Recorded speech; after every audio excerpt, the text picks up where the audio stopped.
21st Precinct, Sergeant Klein. Who's dead? Who?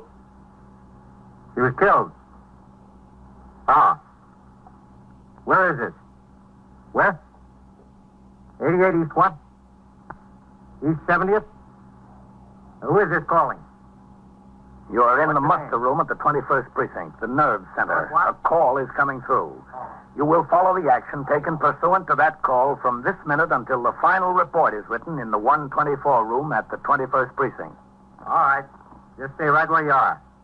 The officers will be there right away. Yes, right away. They'll take care of it. Yes, right away. 21st Precinct. It's just lines on a map of the city of New York. Most of the 173,000 people wedged into the 9/10 of a square mile between Fifth Avenue and the East River wouldn't know if you asked them that they lived or worked in the 21st. Whether they know it or not, the security of their persons, their homes, and their property is my job. My job and the job of the 160 patrolmen, 11 sergeants, and 4 lieutenants of whom I'm the boss. My name is Kennelly, Frank Kennelly. I'm captain in command of the 21st. What makes a city? Not buildings, not subways, not business. People make a city. From dawn to midnight, from midnight to dawn, people will pour their lives together and stir up a city where even love can lead to death.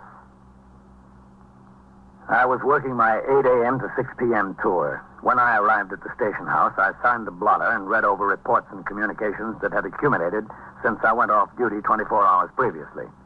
Sharply at 8, I walked into the muster room and turned out the platoon for the day tour. As the men marched out the door to take over their posts, Sergeant Burns, the patrol sergeant, indicated he wanted to see me. I came around from behind the desk where Lieutenant Gorman was on duty as desk officer and Sergeant Klein on the boxes and crossed to my office. Sergeant Burns was waiting inside.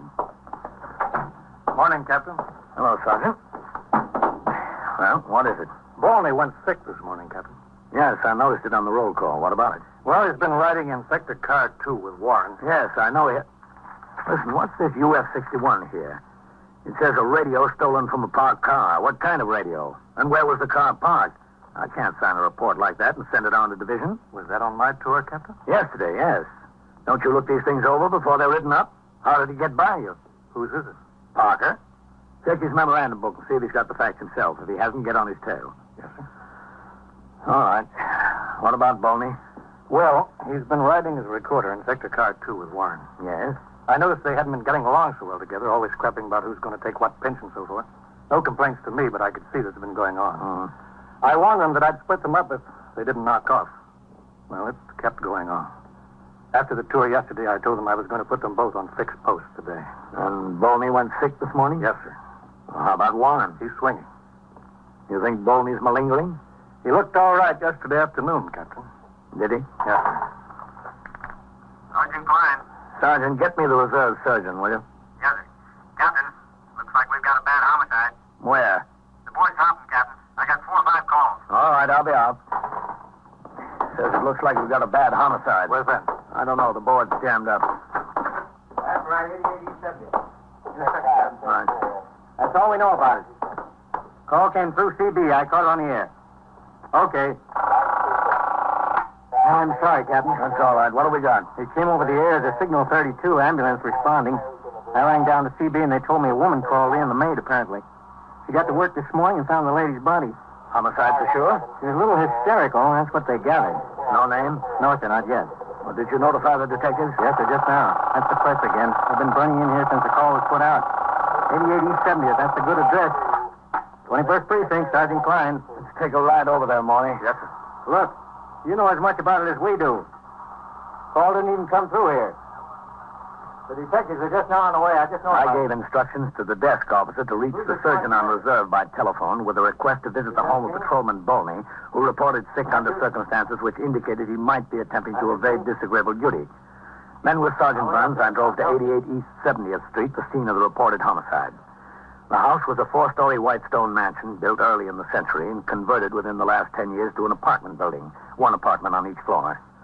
One of the sector men had been posted at the street door to keep the curious out of the entrance hall.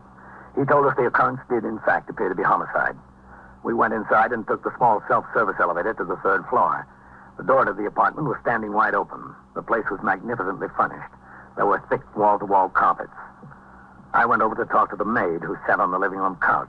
She still wore the hat she had on when she arrived at work. Oh, Miss Edith. I'm Captain Kennelly. She was so beautiful, so beautiful. To walk in the bedroom like that and find her sprawled out, cold. Did you call the police? Yes, sir. I called the police. When I first opened the door of the apartment, I knew there was something the matter. I knew it. The television was on, newspapers, grasses were all over the front room, ashtrays full up. Miss Edith never left anything like that. Looks pretty straightened up in here now. Yes, sir. I turned off the television and picked up a little. Then I walked back to the kitchen. That's when I saw her. The minute I saw her, I knew it. Laying on the floor there in the bedroom, just stretched out. That yellow hair she had all turned everywhere. And she always had it so neat. So neat, mister. What's your name? My name? Yes. Doris. Doris Ramsey. Ramsey? No, sir. With an O. My family spell it with an O. Head bashed in like that. Who could do something like that to Miss Edith? She never hurt anybody in the world. Never anybody in the world. So kind and nice. Where do you live, Doris? 134th Street. Where on 134th Street? 46 West. Poor Miss Edith.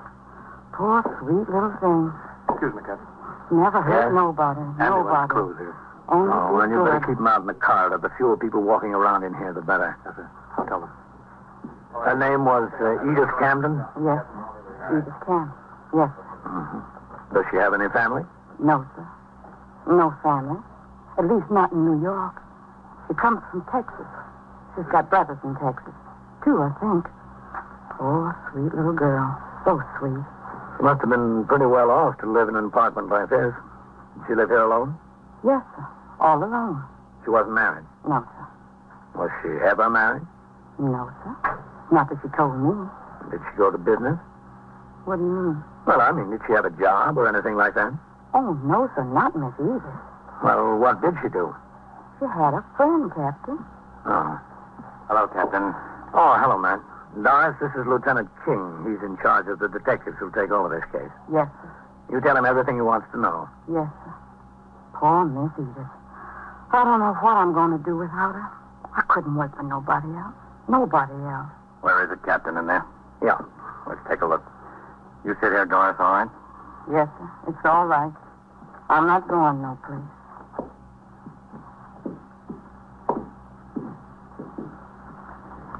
What do you think the rent is on this place, Captain? $400 or $500 a month? Yeah, something like that, I guess. Pretty steep. Not if someone else pays it. In here, man.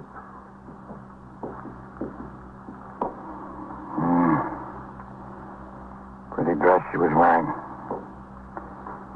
Not torn. She wasn't struggling with anyone. No, it doesn't appear that way.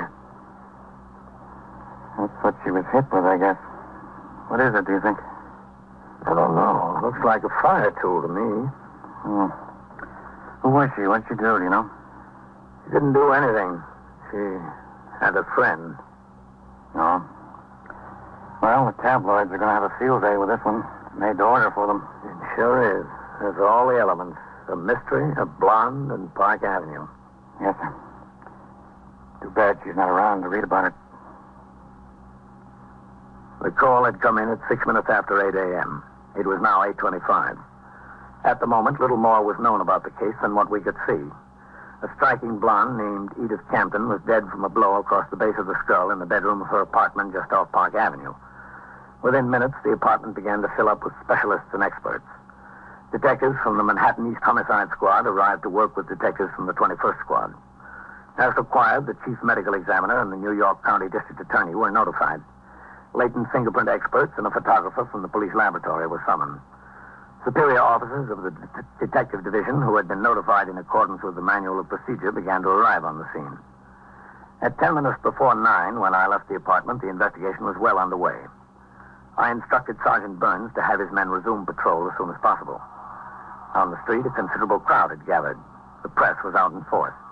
I suggested they direct their questions to the chief of detectives, the commander of the Manhattan East Homicide Squad, and the district attorney's office. At 5 minutes after 9 o'clock, I returned to the precinct house. Hello, Captain. Sergeant? Excuse me, this board has been humming. 21st Precinct, Sergeant Klein. Chief who? Oh, he's not here. I haven't seen him. Just a second. Captain, it's the borough commander's office. Did you see Deputy Chief Pope this morning? Well, he was over at the scene of that homicide. Hello. He was over at the scene of that homicide we had. Is he still there, Captain? Well, he was there when I left. He was there when Captain Kennelly left. All right, call his office. I'll tell him, yeah. Hold you, Captain. Hopping. 21st Precinct, Sergeant Klein.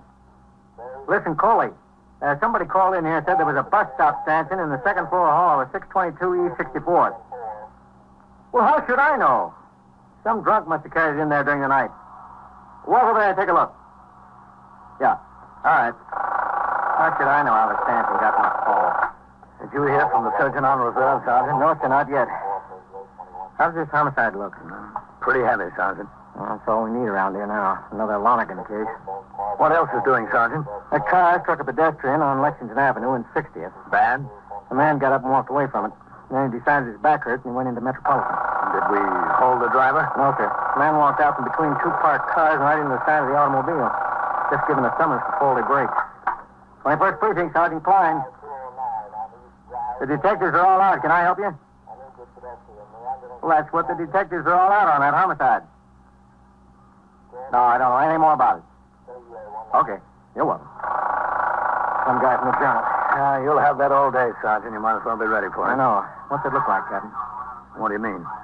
Any idea who killed her? I just started looking into it when I left. How was she killed? With a fire tool, apparently. Listen, what time have you got Farrell and Eisman down for their meals? 12:30 to 1 for Eisman, 1 to 1:30 for Farrell, Captain. Well, switch them around because I want the car at 1 to take me downtown to Division. Yes, sir. Let Eisman take his meal at 1 and put him on post until Farrell gets back with the car. She was supposed to be a pretty good-looking head, Captain. Yeah, I imagine she was. And one of those fellows from the press told me she won a beauty contest in Texas 7 or 8 years ago. That's how she first happened to come to New York. Judges picked her unanimously. Texas Venus, they call her. Did they? I wonder what the judges would have called her if they'd seen her this morning. Homicide is, of course, the most serious crime on the books. But it's not very often that detectives are called upon to deal with a murder mystery typical of detective fiction in which the guilty party must be singled out from among a number of known suspects. Nearly all homicides fall into two other categories. Either they're crimes committed in the heat of passion with the killer readily identifiable and easily apprehended, perhaps within minutes after the act, or they're felony murders committed during the course of robbery, burglary, or rape, in which case the killer seldom had any previous connection with the victim. In the case at hand, there was an element of mystery. At 20 minutes past 10 a.m., I had finished reading and signing reports and communications. Captain Kennelly. Sergeant Klein, Captain. The surgeon on reserve is ringing in. Dr. Van Teller? Oh, all right. Hold on, Captain. Captain Kennelly. Hello, Captain. Dr. Van Teller, Chief Surgeon's office. Yes, Doctor. I called at the home of Patrolman Boney. He was in bed. Well, did you examine him? Yes, I did. Did he appear to be malingering? Well, he complained of a pain in his stomach. I see. Well, if anyone can complain of a pain in the stomach, whether they got it or not. A temperature of 101.5 is a little bit difficult to manufacture. He's sick, all right. Oh, well, what's the matter with him, Doctor? Well, it looks like this virus is going around. That's what I say it is. Well, how long do you think he'll be out? A couple of days, that's all. All right, Doctor, thank you. All right, Captain. Goodbye. Much obliged. Captain Kennelly. Sergeant Klein on TS, Captain. Joe Wagon of the news is out here. He wants to see you. Oh, about what? About what, Joe? About the homicide, Captain. Well, tell him I don't know anything about that. He ought to talk to the detectives. Yes. Captain says he doesn't know anything about it, Joe. Talk to the detective. Oh, just a second. He wants to see you anyway, Captain. All right, tell him to come on in. Yes. Go on in, Joe. Oh, Sergeant, Yes, sir. who's on post number 6? Singleton, Captain. Come in. When he rings in, Sergeant. Yes, sir. Hello, Captain. Yeah, leave the door open, Joe. When he rings in, tell him I've got a written complaint from a citizen about a peddler selling fruits and vegetables from a wagon over there. Tell him if he runs across that peddler to check and see if his license is okay. Yes. Oh, sit down, son. doings up here today, Captain? Well, I can't tell you anything about it, Joe. I don't know anything. I was only there for a few minutes this morning. What the apartment look like upstairs? Plush? Yeah, it was plush, if you want to call it that, but you better talk to Lieutenant King or the Chief of Detectives or the Homicide Captain. They've got it all over there. We don't know anything here. But, Captain, I got tired of waiting out on the street. I saw all the big brass going in and none of them coming out. We get tired of standing first on one foot and then the other. What's the deal? Who did her in? Joe, I told you, I don't know anything. You're the captain of the precinct, aren't you? Well, I still don't know anything. What is this, Frank? The Wilhelmstrasse? Somebody's got to know something. Now, be patient, Joe. You've got a morning paper. You've got all day to get your story. You'll get it. I'm embarrassed to call my city editor. Well, don't be embarrassed, Joe. He understands. You never know how to talk to him. Get your story out there, Joe. The Chief of Detectives. Excuse me, Captain. Thanks a lot. The muster room was alive with activity. Lieutenant Matt King of the 21st Detective Squad had walked in the door with the Chief of Detectives and the acting captain in command of the Manhattan East Homicide Squad. Close on their heels were reporters from all of the 7 daily papers with general circulation in New York, the Associated Press, and a newsman from CBS Radio. Lurking on all sides were photographers from most of the papers and motion picture cameramen. It was apparent that these top officers had avoided talking to the press at the scene of the homicide, but now they were cornered. I walked out into the muster room where the questions were being fired at a rapid rate. Think, did the medical examiner fix the time of death? Not yet, not definitely. Sometime during the night. Sure, there is quite a double life. All right, take it easy. Just a second. Quiet. Listen, Chief, we don't have anything for a story yet. Nothing. Give us a break, will you? Well, I'll tell you what we'll do, boys. There's some things we know we can't tell you yet. Give us a couple of minutes to decide where we can tell you, and you'll have a story. Okay? Okay, fair enough. Here's the captain's office. Use us. Coming through, then. Hello, Frank. Chief, rough deal, huh? Rough? Wicked. Go ahead, help yourself. Come ahead, Frank. Thanks. Listen, give us a break, will you? Close that door. They'll find a way, those guys. How you been, Frank? Okay, fine. How's Ellen? Good. I'll give them my best. Well, I guess I'll have to tell those boys something, Matt. They're entitled to their story. Yes, sir, but I'd like to keep quiet about the boyfriend for a while. I don't think there's any point putting him into it yet, Chief. No, neither do I. We can tell them that Edith Camden isn't a real name. She's just been using it since she came to New York. Yes, sir. What else? Well, she worked as a model. Not a cover girl. No, sir, for a fashion house, then at a store, but I think they know that. How about suspects? Well, who, Chief? Well, supposing I say there's 4 or 5 people we want to talk to, but that we can't divulge any names at this point. Yes, sir, that'd be good. You might want to mention her address and phone book, that we're checking every one of her friends. No, I'd better say acquaintances. Yes, sir. Yes, just that address and phone book ought to make them happy. Always does.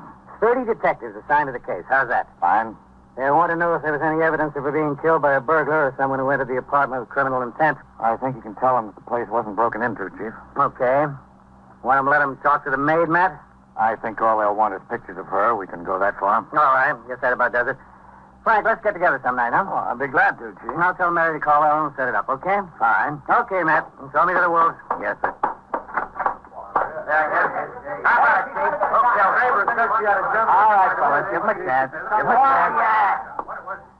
Chief, one question first. My desk wants to get a photographer into her apartment. When can we do that? Sometime early this afternoon, just as soon as the technicians from the police laboratory get finished. What time? What time, Matt? 1:30 at the latest. Quiet. All right, boys, this is the story. We've got 30 men on the job. At this moment, we have no more idea than you do who the killer is. However, there are 4 or 5 people with whom we want to talk about this. Now, in addition to that, Miss Camden had a telephone and address book. A little black book? What color is it, Matt? Baby blue leather. Hey, boy. Now, in addition to the 4 or 5, we'll be in touch with every person listed in her phone book in order to get some idea of her movements yesterday and last night.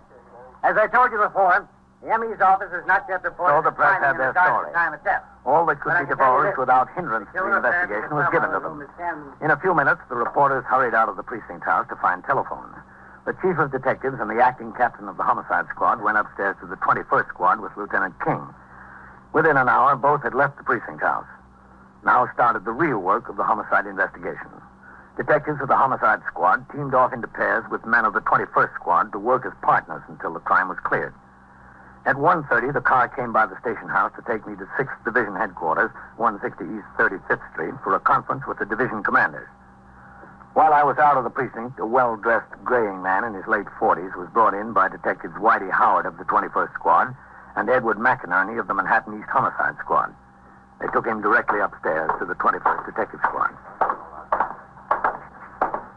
This way, Mr. Newfield. Yes. You don't think it will take long, do you? I wouldn't know about that, sir. Come in. Lieutenant, we got Mr. Newfield here. Oh, good. Come in, Mr. Newfield. Oh, thank you. Thank you very much. Have a seat. Thank you. This was some shock. You have no idea what a shock. When these officers told me, it's like a bolt of lightning. Cigarette, Mr. Newfield? Oh, much obliged. Ed?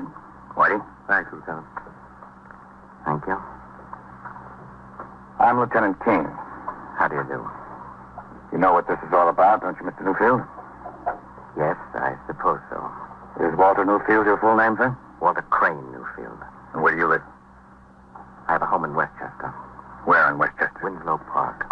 Your business in New York? That's right. What is your business, Mr. Newfield? I'm a paper broker. And what is that?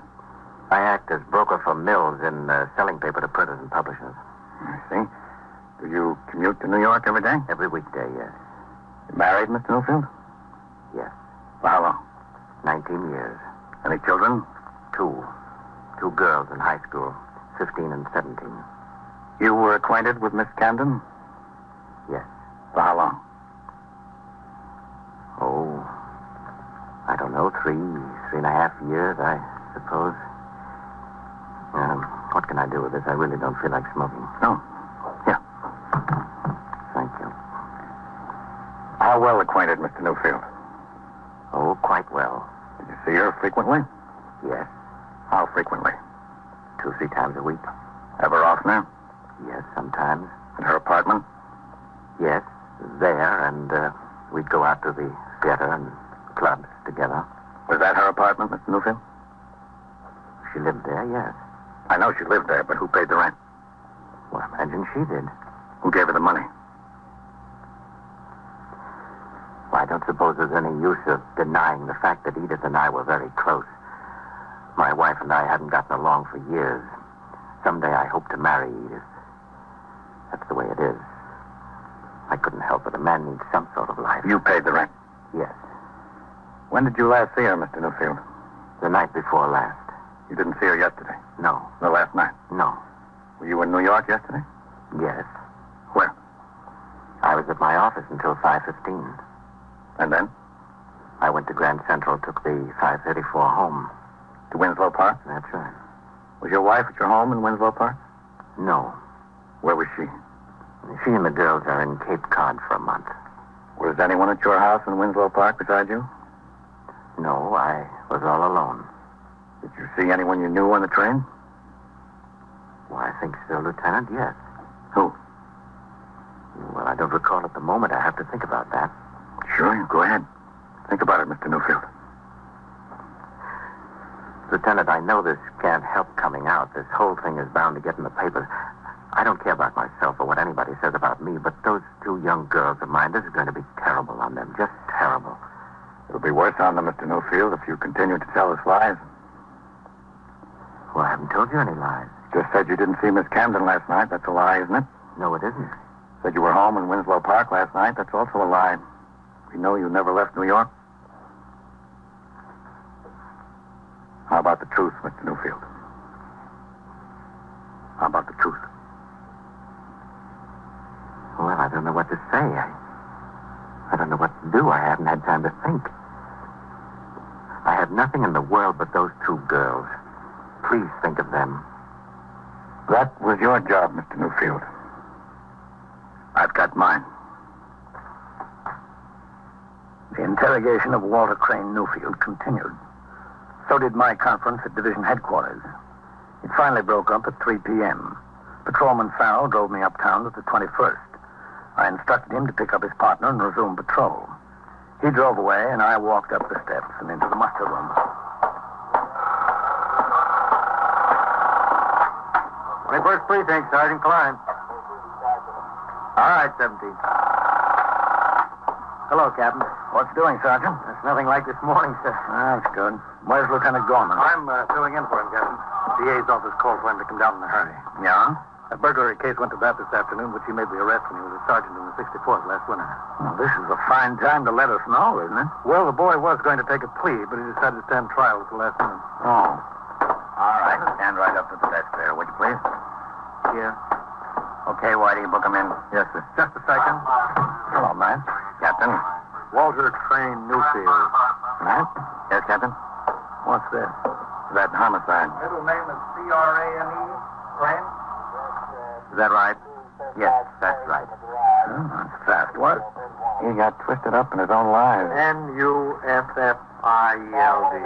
How'd it happen? When he finally told us, he said she was going to break it off. She had a guy she wanted to marry. Age? 47. He was so enraged, he picked up a fire iron and hit her over the head. What's the charge? Murder first. Why'd he do it? What'd he say? He said he killed her because he loved her. Well, if you've got to kill somebody, that's as good a reason as any.